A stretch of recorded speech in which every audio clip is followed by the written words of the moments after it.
Thank you, Radhika, for that fantastic introduction. Half my job's done. Good morning, everyone. I'm very happy to be back here and on this absolutely fantastic panel with three directors who have pushed the envelope, not once, but multiple times, and are definitive of how India is telling its stories. While Radhika did give an introduction, I want to very quickly take you through the three very, very talented filmmakers we have on stage with me today. Kanu Bhel is the director of Titli, Agra, and more recently Dispatch. He's made films, and as films are now being called, content. Known for their raw, unsparing gaze at family, masculinity, and social structures. His cinema consistently challenges comfort zones while remaining rooted in emotional truth. Aranya Sahay, he's the director of Humans in the Loop, as Radhika just told us. His work sits at the intersection of ethics, labor, and the future of work with deep social inquiry and scientific storytelling. And he's going to tell us just exactly how that works.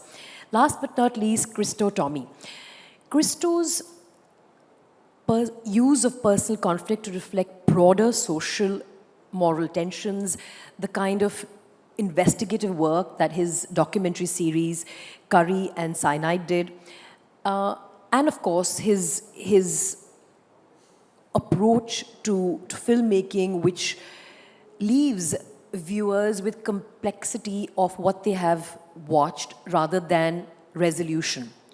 Resolution is perhaps an easier way of storytelling, that you finish watching and you feel like, I know what happened.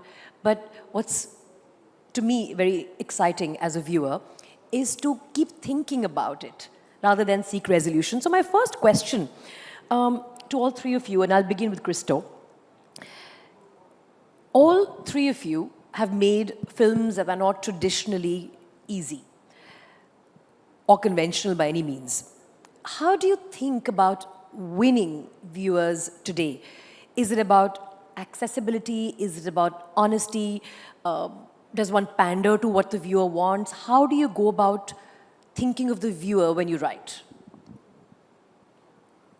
Thank you for having me here. It's a great pleasure to be on this panel with these amazing filmmakers and Gul. So thank you so much. Very happy to be here. I think the scenario has changed immensely over the last few years with the coming of the OTT platforms and COVID and the abundance of reels now. Even while I'm watching films in the night, like watching TV, I have one hand on the phone, and the moment the film gets a little boring or lacking, my hands move on to this YouTube reels or Instagram reels.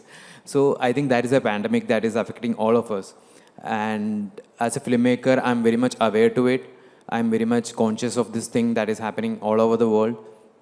So it has become much more challenging for us now to kind of produce cinema that grabs the attention of the viewer. And what is also challenging, I felt, is that post-COVID, it was a bit difficult to bring people into the theaters because everybody know that in 30 days' time, in 45 days' time, whatever the film is going to be available in your home. And you can watch it from the comfort of your home without with just a subscription fees and not wasting like 1,000 rupees on the ticket and popcorn and all this stuff. So how do you ensure that people are so excited that they come into the theaters to watch the film knowing that this film is going to be available in your home in 30 days? And also, while they're watching the film, how do you keep them hooked?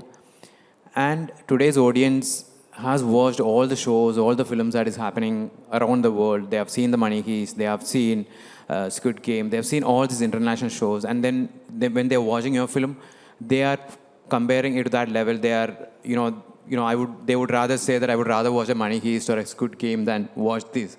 So it has become a lot challenging for the filmmakers today to come up with stories and tell it in such a way that is engaging and gripping. But I think every decade, every time in history offers a certain kind of challenge to filmmakers, and it only helps us to make our craft better and devise a craft in such a way that we want to tell the stories that we want to say, we want to tell the stuff that we want to say, but tell it in a way that the audience is engrossed in it, audience are captivated by it. So that is something that I'm very much aware. Also, while coming out of the film school, we all want to do. We are coming with very idealistic views of what the world is and what cinema is, what theater is, what this industry is. But over a period of like 8 years of trying to make my first film, getting the finances, getting it to the theaters, getting it to the platform, I've realized that you have to be open to the sensibilities of the audience. Or it's finally the audience who would watch the film, who would react to it, and it is for them you are making the film. And if they do not want to come out and watch the film, whether in theaters or any platform, then what is the point of making a film in itself? So that is a bigger journey that I've learned over the years, that finally it's audience who is the god, and you have to kind of find a way to make your stuff exciting for them. At the same time, not lose your vision, not lose your voice, so that you tell what you want to say. Thanks, Christo. I think I do want to come back to trying to make my film for 8 years, but in some time. I'd like you to come in on this, please. Thank you, Christo, and thank you, Gul, for that wonderful question. Thank you to the ABP family for having me and represent Humans in the Loop. I think talking about my experience with Humans in the Loop, broadly to answer your question, I always and I will always approach this from the perspective that you give the audience something new every time, something distinct every time, but you make it familiar. So with Humans in the Loop, the film was about an Adivasi woman who begins interacting with AI in Jharkhand, which some might call as a high concept idea, right? How do you usko dhalein kaise? How do you make it into something which is more palatable? So the story really in the film is about a mother and a daughter. The emotional storytelling between a mother and a daughter makes the backbone of that kind of storytelling. And on that backbone of storytelling, on that string of storytelling, I can hang a lot of things that I want to say about tech, about philosophy, about, scientific storytelling. So, and I take from filmmakers like Denis Villeneuve, I love Arrival, I take from, say, an Interstellar, or even a Kubrick, where they've done an emotional storytelling, but they've had things to say on that. So they've made it palatable. So more and more, that's what I seek to do with my films. Thank you. Kanu, with your body of work, with the sheer quantum of experience you've had, could you also layer your response to the, how do you write with keeping in mind the viewers, to the changing viewer? I mean, Christo touched upon it and said that today your viewer has access to not just what he or she is watching in terms of what's coming out of India, but the very best of the world. How then have you seen this journey of the viewer from, back in the day when you were working with Dibakar and on LSD, and today? I mean, it's been a journey. Can you also incorporate that, the changing demands, the nuances of the viewer itself, and how you cater to that and take into account how to write and make films with that perspective now? So I have a very simple answer for this, which is that you don't look at it. You can't look at it. I think... Sorry, I have to interrupt you. You don't think about the viewer when you write? In a way, yes, and in a way, no. For me, I am the first audience myself. If I'm interested in it, I have enough faith that there are enough people out there that are interested in it. So I'm, first of all, my own audience, right? Because, as you said, the audience is changing all the time. And especially now, we live in times where things are changing so fast that I'd rather spend my time looking inwards as that centered, organic, anchored audience myself, rather than looking out and trying to find, oh, what do people want to see? So, I always treat myself as the first audience and say, okay, what am I interested in talking about, in the sense that what would I feel like listening to? What is not being spoken out enough about? And so I see a space there where I'm going like, why is no one talking about this? So this is personal to me. So which brings me to the other half of what my sort of check becomes for whether I should do a film or not, which is, for me, the more personal you get, the more universal you are. So the best way to reach the largest audience possibly is to get to the most personal, universal layer within you. So that becomes one, where I say, okay, this is starting with a personal urge that I have or a personal experience, but it has a larger meta, it has a larger connection, it has a larger relevance in the world that we are in today. And the moment I make that connection between the personal and the universal, I go like, okay, there's a film here, possible. So that's one. And the other is, you are the audience yourself. If you want to see it, then everybody wants to see it. I think that's very poignant. You break it down to the most universal, emotional layer that I think is relatable for everyone. I think that's very interesting. Now, how does algorithm fit into all of this? In an age where platforms reward looks, instant gratification, not perhaps slow burn, and also this now making content which is attention proof, that you can be scrolling on your devices and yet be engaged in what you're watching. How do you protect nuance and the complexity without actually losing the visibility of the big picture as a storyteller? I'll let you take that first, because it's a continuation of what you just spoke about. I think, thankfully, we are still a few years away from AGI. Everyone keeps talking about AI, but AGI is not here yet. So we'll know. The next big breakthrough really is AGI. And do you want to talk a little bit about AGI? yeah, so I mean, I'm not an expert and I don't know much. I try to keep myself up to date. But AGI is artificial general intelligence as opposed to AI, which is probably the rudimentary version of where this world can eventually take us. So I think once AGI enters algorithms, then hopefully art has more of a chance, because hopefully AGI might be slightly smarter. And I think it'll be easier for AGI to help you find audiences that think like you. Possibly. And which is what the hope is. That's very interesting. How about you, Aranya? How do you look at this? I don't. Okay. And I don't want to.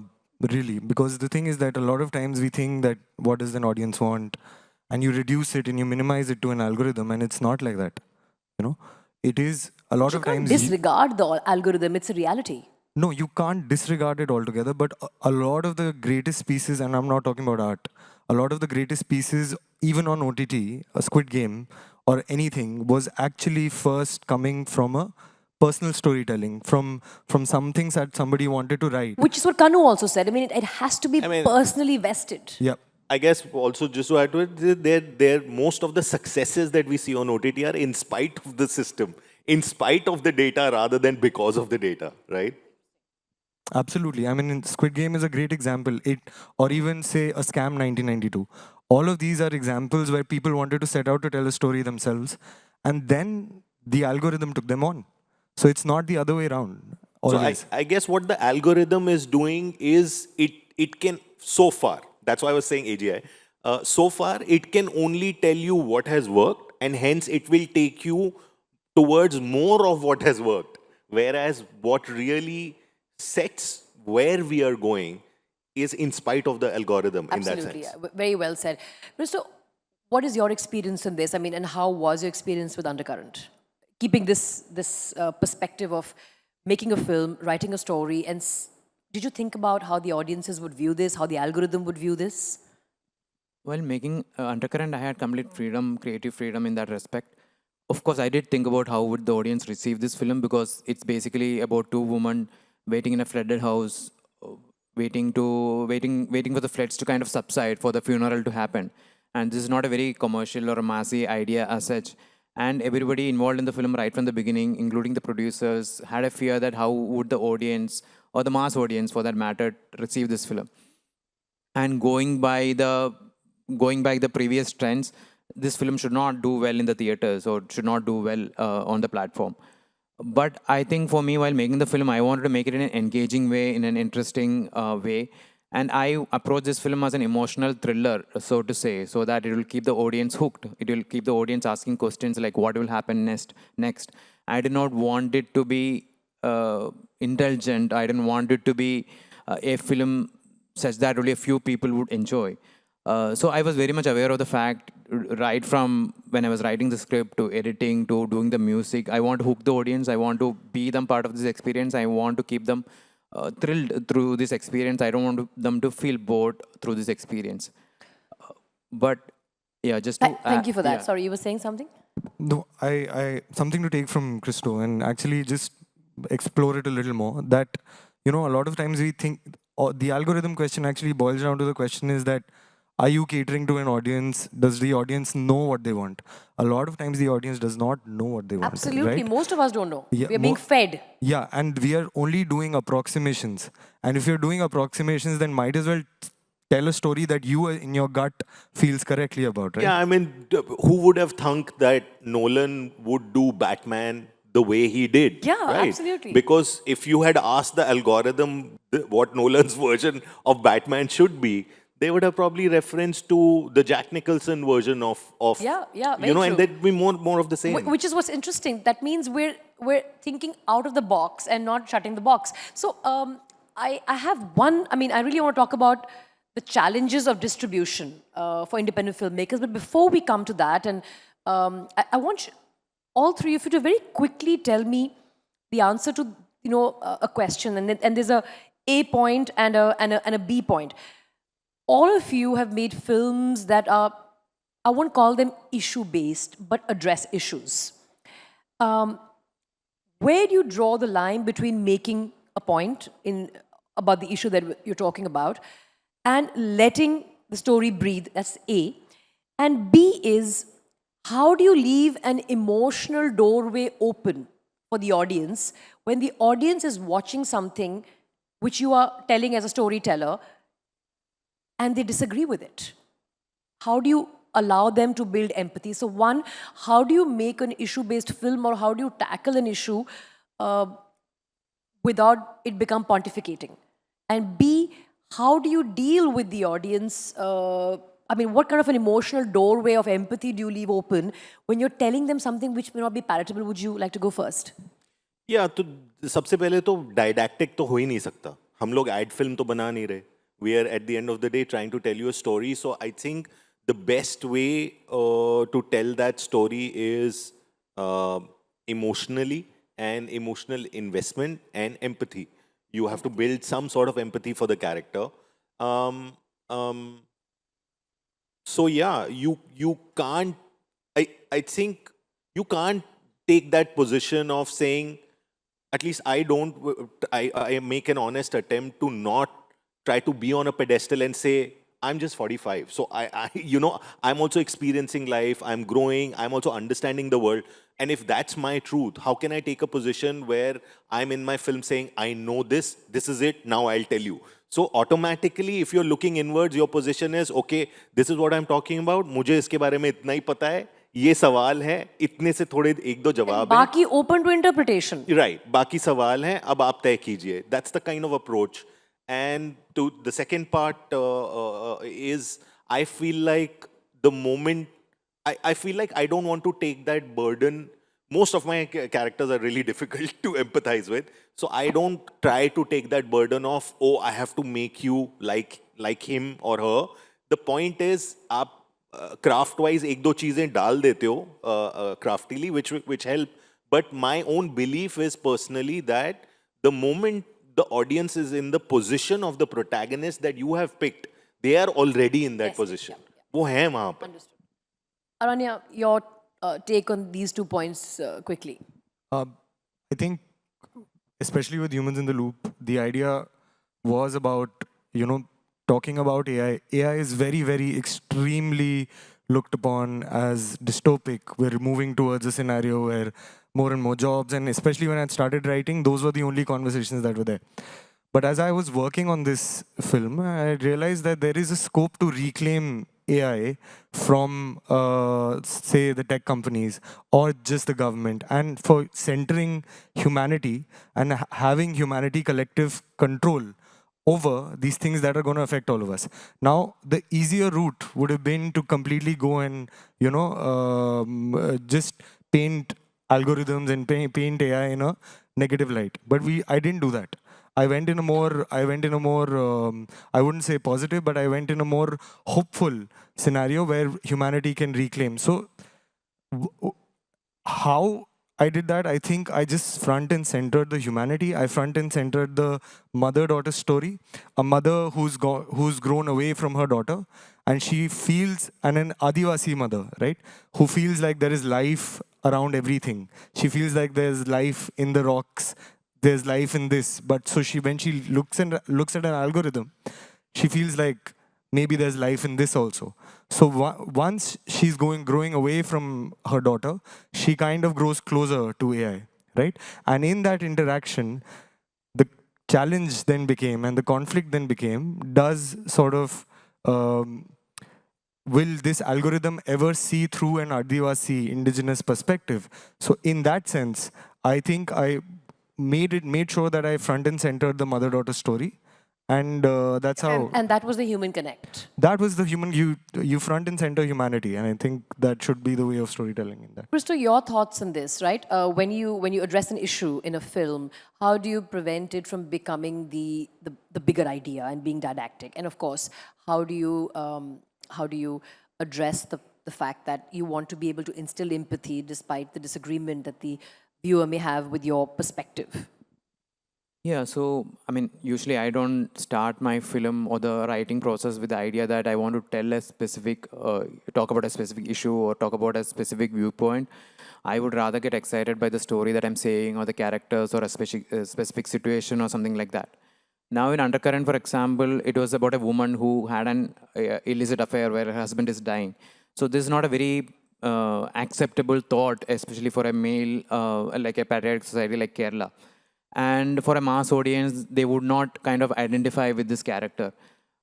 But the idea was that to tell the story in such a way that the audience kind of roots for this character. The audience may not agree with what she's doing, but they would feel an emotional resonance with her, saying that, oh, I do not agree with what she's doing, but I understand why she's doing what she's doing. So that is my job, I think, as a storyteller, to kind of, if I'm taking out characters that are difficult for the audience to kind of resonate with, then to kind of make them understand them, to kind of make them resonate with them, even though they don't agree. So that is what I always try to do with my films. And then again, a lot of times I let the story kind of breathe and take a form in itself to kind of tell me what it's trying to tell me. I am not kind of trying to put a POV onto the film or kind of put a statement at the end of the film saying that, okay, this is what I want to say. Right. I want the emotion to breathe. I want the audience to feel that emotion. And through those emotions, if they get something, great. But I want them to rather feel that emotion more than anything else. Lack of resolution. I mean, so, I want to move away from emotions and non-tangible things to what is really tangible, the business of cinema and the challenges of independent filmmakers and distribution. There are incredible films being made out there, but we don't get to see them. And OTTs were supposed to fix that. Do you want to talk about your journey with Agra? And then I'd like, both Aranya and Christo to come in on that. And I want the audience to think about this, because this is what I want to be the lasting thought, that there are great filmmakers out there who are pushing the envelope, who are opening the box, but distribution is a real challenge, and in some cases it's not. So I'd like you to go first for this, please, with your Agra story.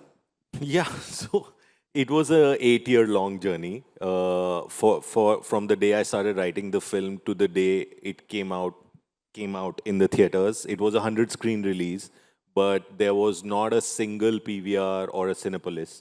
So effectively, the 100 screens that I got were unreachable, and were, even for the people who were interested in the film, they couldn't go and watch it. So I decided to speak up about it, and fortunately it got picked up by the press, and beyond that it has led to so far 120 independent filmmakers coming together.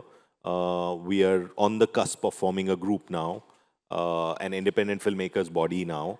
I think that deserves a very, very big hand. Affirmative action when faced with a challenge, rather than just saying, "Ye to aise hi hota hai." Yeah, so that the happy part of the process was that the film whatever happened to the film, but it sort of became like a diving board for all of us to start the process of coming together. And so that's happening. But yeah, the challenges are there. Would you also like to touch upon, I mean, I should have mentioned this, theatrically and getting through to the OTT ecosystem as well? And Aranya, I want you to come last in this because I know you have a slightly different take on this, and Christoph spoke about 8 years to make his film as well. So would you like to just add a little bit about how the access of distribution is not just with theaters and theatrical releases, but beyond that perhaps? Yeah, so I mean that's been the slow. We all talk about Hindi cinema being in decline, right? But we never really truly address why it's in decline, and the reason and it's similar reasons with Hollywood. You know, the mid-budget film has completely gone out of vogue. So the smaller budget films have been asked to off, if I can say that. They've been long, 5 or 6 years ago, they were said, okay, you are not part of this ecosystem. You are not allowed here. Go find some other alternative, which was supposed to be the OTTs.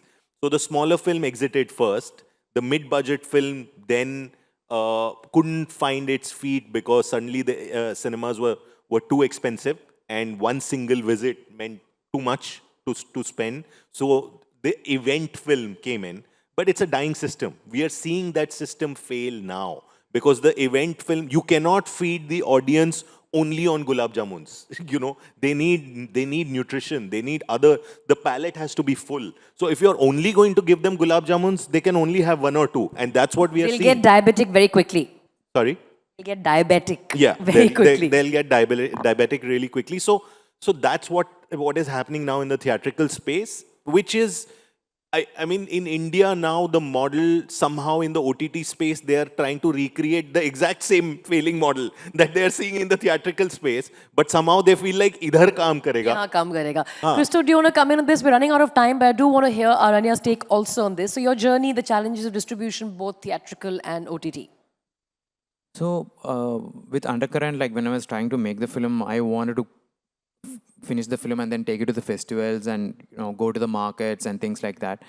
But strange to say that once I completed the film, my film did not get through to any of the major festivals and did not make it even to the festival in Kerala for that matter. So, but then luckily we had a good theatrical release and it had a great release across the world, not just in India. And it did really great numbers for a female-oriented film.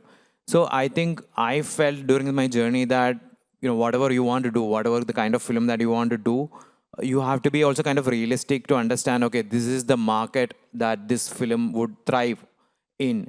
There is no point in me saying that, I want to make a specific kind of film and it should do well in the theaters, or I want to do a specific kind of film and it to do well in the festival circuit. You have to be aware of what, specific market wants, and you have to kind of prepare yourself for that. So that was the journey I think I had, and I also realized for me the biggest joy is seeing your film in the theaters and seeing the reactions of the people. So the first day when my film was released, I remember still the joy of seeing that Book My Show getting orange and then becoming red, and I don't think anything else can replace that. So I'm very clear in my journey forward that those are the kind of films that I want to make to be widely seen from the audience, widely seen by the masses, not just in Kerala but everywhere around the world. But again, like as a filmmaker, I want to tell the stories that I want to say, keep my vision intact. But again, have a wider accessibility factor there. And also, distribution for my film was very specific because even my producers were afraid of how to kind of position it.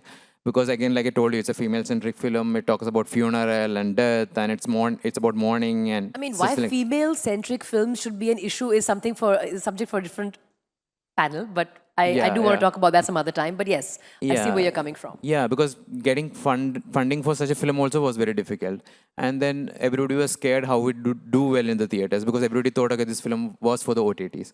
But then it really did great numbers in the theaters. And before the film released, we would send it to TV channels and such, and a lot of people hesitated in buying it. But after the film got released, and major television channel picked it up, and then they sent a message later to my producer saying this film has done great numbers, better than even the so-called traditional commercial comedy films. So I think it's about, for me personally, the journey is about connecting with the audience, and that is where I have got the most reward from. Thank you for that. We're out of time, but definitely would love to hear your bits on the distributional challenges or lack of. No, challenge is there. Like, there's no difference. It's a very challenging job to get your film out there, especially as a small film, as an independent film. What we did was, we premiered the film in Mumbai Film Festival in 2024.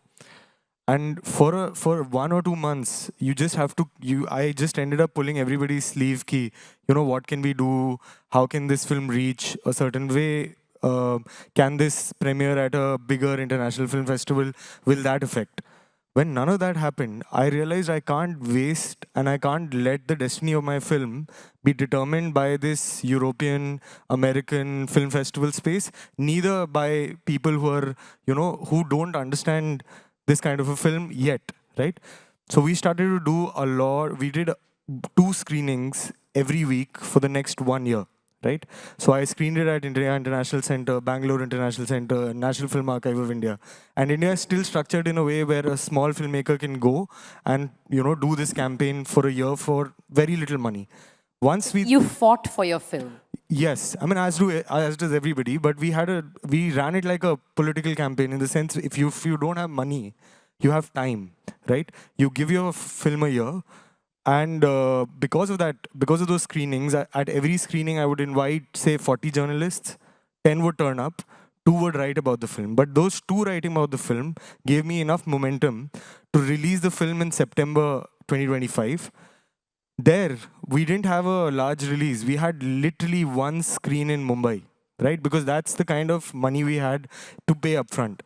But what started to happen was, because of that momentum for a year, that show started going houseful. And because of that, PVR then got involved. Added shows. Yeah, and added shows. So we scaled up from 1 show in Mumbai to 100 shows across 15 cities. And that gave us the momentum to eventually come on Netflix, and through the help of my executive producer, of course, who's Kiran Rao. Kiran, of course. That's incredible. Ladies and gentlemen, can we have a big hand for this panel? Christo, Aranya, and Kanu. And it's so heartening to see in an age where we chase likes and numbers that there are people who are fighting it out to tell the stories that mean something and resonate for them. Thank you so much for being such a fantastic audience. Thank you, gentlemen. Thank you very much. Thank you.